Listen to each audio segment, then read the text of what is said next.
ये कबूतरी अपने ही अंडों को चुरा लेती है और उन्हें सांप के आगे रख देती है और ये सांप पल भर का समय भी नहीं लगाता और उन्हें खा जाता है। इधर कबूतरी अपने खाली घोंसले में बैठकर सिर्फ रोती रहती है क्योंकि ये सिलसिला कई महीनों से चल रहा था।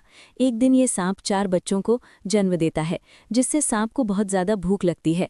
इधर कबूतरी अपने घोंसले में सोई हुई थी।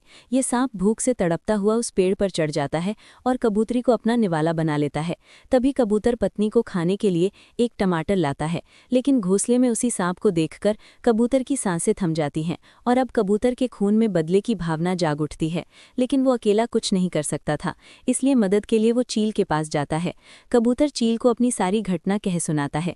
चील उस सांप का नाम सुनते ही हक्का बक्का होकर कांपने लगता है और कबूतर से बिना कुछ कहे उड़ जाता है। लेकिन कबूतर कुछ नहीं समझ पा रहा था और अपनी आखिरी उम्मीद लेकर जंगल के सहारे राजा बाघ के पास जाता है।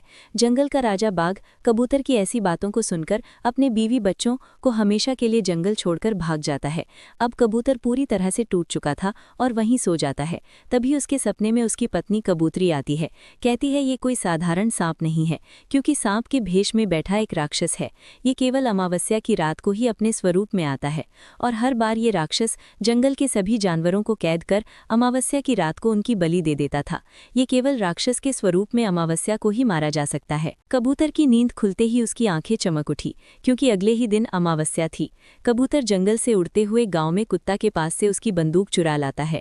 अब कबूतर उस गुफा में पहले से ही बैठ जाता है। इधर राक्षस बहुत सारे जानवरों और पक्षियों को उनकी बलि देने पकड़ उस गुफा में ले आता है। अब कबूतर एक पल का समय भी खराब न करते हुए पूरी 6 की 6 गोलियां उसमें उतार देता है, जिससे राक्षस वहीं ढेर हो जाता है और पिंजरे में कैद सभी जानवरों को आज़ाद कर देता है। दोस्तों, कबूतर के लिए लाइक कर दो प्लीज़।